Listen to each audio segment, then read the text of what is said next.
bagandagaje mu kibaya cya Yorodani, biteguye kumva ijambo rivuga ngo bambuke, maze babona ibisa n'ibiteye ubwoba imbere.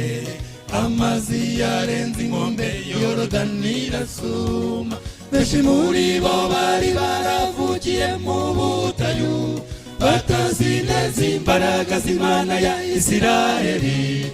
Kuri bo kwambuka bisa naho bidashoboka, Imana yo mu ijuru niyishobora kubikora, irabikora. Ibisa n'ibidashoboka Imana irakora. Kwiheba kose no gushidikanya bikwiye gusimburwa no kwizera ibikora. Isezerano ryayo nubwo ryaba rigaragara nk'iridashoboka, byange bikunde izarisohoza. Iyo abivuze niyo kwizerwa izabikora.